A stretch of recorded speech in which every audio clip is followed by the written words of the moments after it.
मस्जिदों के मेंबरों से मौलाना जी ऐलान करते हैं कि देखना मुसलमानों, वंदे मातरम मत बोलना, ये धर्म के विरुद्ध है। वंदे मातरम बोलना धर्म के विरुद्ध है? अरे मौलाना साहब, किनसे बात कर रहे हैं आप? उन मुसलमानों से जो 5 बार झुक के इस देश की मिट्टी को चूमते हैं, उन्हें आप बता रहे हैं कि वंदे मातरम बोलना और इस धरती को नमन करना धर्म के विरुद्ध है? और कौन सा धर्म? राष्ट्र धर्म से बड़ा कोई धर्म होता है क्या? अशफाक उल्लाह खान मुसलमान नहीं थे, अब्दुल हमीद मुसलमान नहीं थे, एपीजे अब्दुल कलाम मुसलमान नहीं थे, ये सब मुसलमान नहीं थे।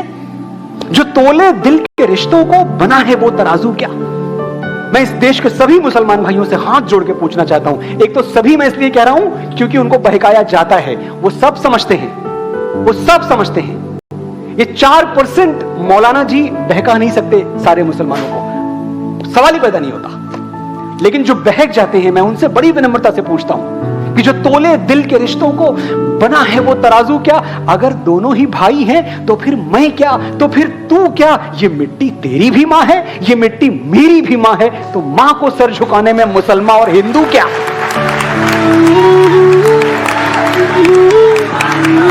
भारत माता की वंदे वंदे वंदे। और एक बात और जान लीजिए, आपके नॉलेज के लिए बता रहा हूं मैं, पूरी दुनिया में बड़े बड़े इस्लामिक देश हैं, कई हमारे साथी भी हैं, हमारे दोस्त भी हैं, किसी भी इस्लामिक कंट्री में आप देख लें, मुसलमानों के सभी तबके एक साथ किसी देश में नहीं पाए जाते, सारे फिरके सिर्फ हिंदुस्तान में पाए जाते हैं, सिर्फ इंडिया में।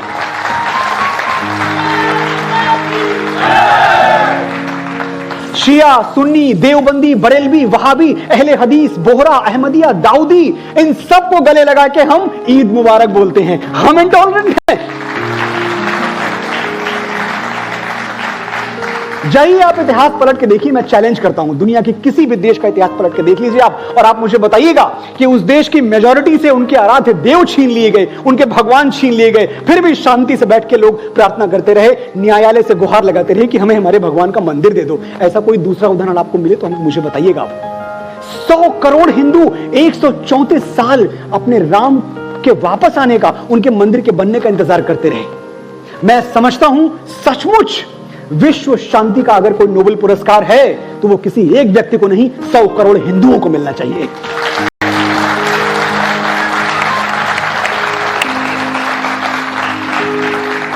हम वही हैं जो रोज प्रार्थना करते हैं मंदिरों में, सर्वे भवन्तु सुखिना सर्वे सन्तु निरामया। अब सर्वे का मतलब बताना पड़ेगा, संस्कृत ना आए चलेगा, पर इतनी बात तो हर कोई समझता है कि सर्वे मतलब सब, सभी, सिर्फ हिंदू नहीं, हर कोई प्राणी मात्र पे ईश्वर कृपा करे। हम ऐसी प्रार्थनाएं करते हैं, सर्वे भवन्तु सुखिना सर्वे सन्तु निरामया। सबके दुख दर्द में हम लोग दुखी होते हैं, कोई जागे तो कहां चैन से हम सोते हैं। ठेस जिसको भी लगे, टूटते तो हम ही हैं, सारी सृष्टि के लिए अपने नयन रोते हैं। आज मैं वीर छत्रपति शिवाजी महाराज कि धरती पर खड़े होकर हिंदुत्व की परिभाषा बता दे रहा हूं, पूरी दुनिया नोट कर ले, जिसमें गिरती हैं सभी नदियां, वो सिंधु हैं हम, सारी दुनिया को वतन कहते हैं, हिंदू हैं हम।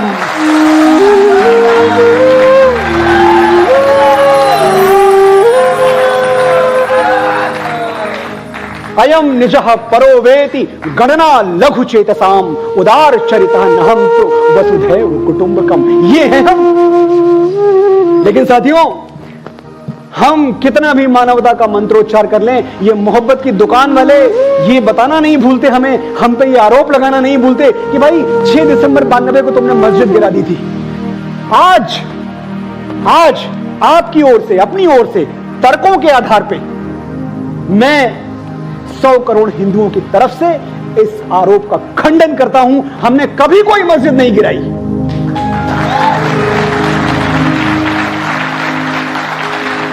6 दिसंबर 1992 को जो गिरा था, वो तोड़े गए मंदिर के मलबे से बना हुआ सिर्फ एक ढांचा था, मस्जिद नहीं थी। गुंबद का मतलब मस्जिद नहीं होता है, हमने गुंबद गिराया था, मस्जिद नहीं गिराई थी। हमारी 70 पीढ़ियां मीर बाकी जैसे दरिंदों की तलवार पे गर्दन रख के खड़ी हो गई कि कट जाएंगे पर मंदिर तोड़ के तुम्हें मस्जिद नहीं बनाने देंगे। हमने मस्जिद कभी बनने ही नहीं दी, तो मस्जिद तोड़ेंगे कैसे? उस दिन जो हमने तोड़ा था वो गुलामी और बर्बरता का प्रतीक, एक ढांचा तोड़ा था।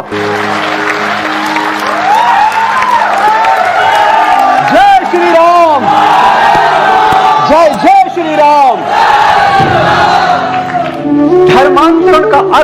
राष्ट्रांतरण नहीं होता साथियों। और हिंदू कोई धर्म नहीं है, कोई जाति नहीं है, कोई संप्रदाय नहीं है, नागरिकता है, नेशनैलिटी है। इस देश में रहने वाला हर कोई हिंदू है, फिर वो बाइबल पढ़े, कुरान पढ़े, गीता पढ़े, कोई फर्क नहीं पड़ता, सब हिंदू हैं। और कैसी जिंदगी चाहते हैं आप?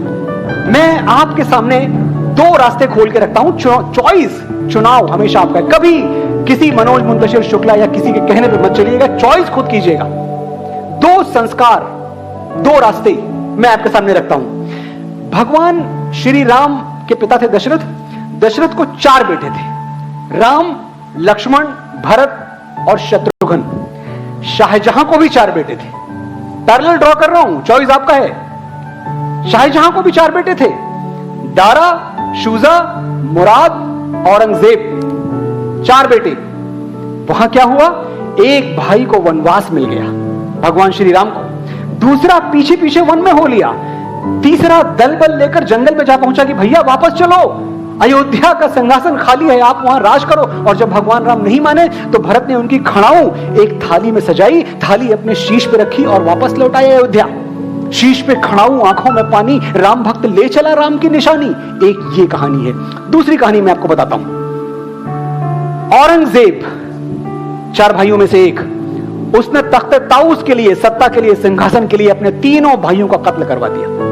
तीनों भाइयों का इतिहास ही बोल रहा हूं, खुद तो कुछ लिख के बता नहीं रहा मैं आपको। बाप को कैद खाने में डाल दिया शाहजहां को। और जब इस पर भी संतोष नहीं हुआ, इस पर भी मन नहीं भरा, तो दारा का सर काटा, एक थाली में सजाया और शाहजहां को कैद खाने में पेश कर दिया। बाप को बेटे का सर पेश कर दिया। 2 थालियां मैं आपके सामने रख रहा हूं। एक तरफ श्री राम की खड़ाऊ रखी हुई है थाली में, और दूसरी थाली में दारा का कटा हुआ सर रखा हुआ है। कौन सी थाली लेके अपने घर जाएंगे आप तय कीजिए। चॉइस आपका है। राम तो बोले मेरे साथ, राम की थाली। ये संस्कार हैं, और ये संस्कार हिंदू मुसलमान थोड़ी होते हैं, सही गलत होते हैं, बस काले सफेद होते हैं, कोई जाति धर्म नहीं होती इनकी। लेकिन एक चीज और भी है, आज हम एक जिम्मेदार मंच पे खड़े होकर बात कर रहे हैं, हमें अपनी कुछ गलतियां भी माननी चाहिए। और सबसे बड़ी गलती यह है कि हम अपने बच्चों को संस्कार देने में असफल रहे हैं। महर्षि अरविंद कहते थे कि जो देश 3 पीढ़ियों तक अपनी संस्कृति से दूर रहता है, उसकी संस्कृति हमेशा के लिए समाप्त हो जाती है। हम तीसरी पीढ़ी हैं। जिम्मेदारी आपकी क्यों बड़ी है? क्यों आपको लग रहा होगा कि मनोज मुंतशिर बहुत अलार्मिंग लहजे में बात कर रहा है? अलार्मिंग लहजे में इसलिए बात कर रहा है क्योंकि आखिरी पीढ़ी हो आप। अगर आप नहीं जागे, अगर मैं नहीं जागा, तो सनातन की लाश ढोने के लिए 4 कंधे नहीं मिलेंगे भाई। हमने मानस को पूजा जरूर, और बड़े सम्मान से पूजा, अपने घर के मंदिर में रखे, पढ़ा नहीं। अगर हम पढ़ लेते पूजने के साथ साथ, तो हमको पता चलता कि राम से बड़ा अनुकरणीय महानायक कोई और हो ही नहीं सकता। सिर्फ राम के रास्ते पे चलना है। सिंपल है, सिंप्लीफाइड है, ज्यादा दिमाग लगाने की जरूरत नहीं। जो राम ने किया वो करो, जैसे राम जिए वैसे जियो। क्या होता है हमारे घर में, हम अपनी प्यारी प्यारी फूल जैसी बच्चियों को समझा नहीं पाते कि प्रेम क्या है। प्रेम वो है जो मां सीता ने राम से किया, जो राधा ने कृष्ण से किया, जो सती ने शिव से किया। हम क्यों उनको ऐसे प्यार के उदाहरण नहीं दे पाते? क्यों हमारे घरों की बेटियां लक्ष्मण के गले में वरमाला डालने की जगह खरदूषण के गले में वरमाला डाल देती हैं? और क्यों ऐसा होता है? बहुत दुख भरे पन्ने हैं। मैं दोबारा नहीं पलटना चाहता, लेकिन फिर भी मैं ये कहना चाहता हूं कि अपनी बेटियों से बात करें, उनके कानों में फूंकें, सही बातें समझाएं उनको बताएं कि फूलों की तरह तुझको संभाला है हमेशा, कांटों की इबादत नहीं करना मेरी बेटी। श्रद्धा आखिरी नहीं है साथियों, हमें जागना होगा। फूलों की तरह तुझको संभाला है हमेशा, कांटों की इबादत नहीं करना मेरी बेटी। 35 टुकड़े होके पहुंच जाए जो फ्रिज में, तू ऐसी मोहब्बत नहीं करना मेरी बेटी।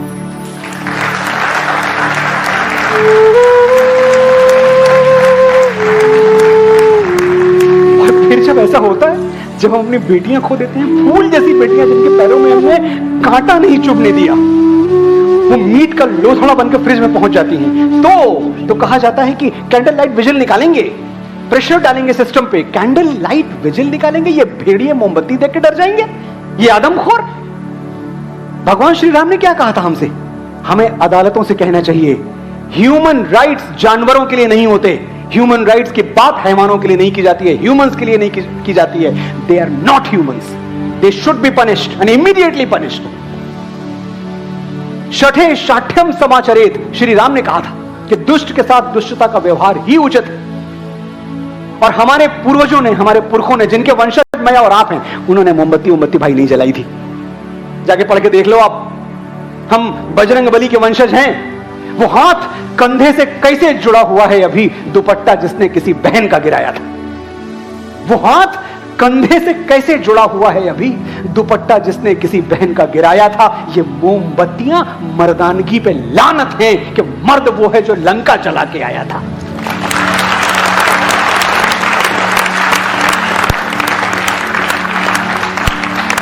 श्री राम ने कहा था, अनुज बधु भगिनी सुत नारी, सुन शठ कन्या सम ए चारी, इन्हीं को दृष्टि बिलोकति जोई, ताहि बधे कछु पाप न होई।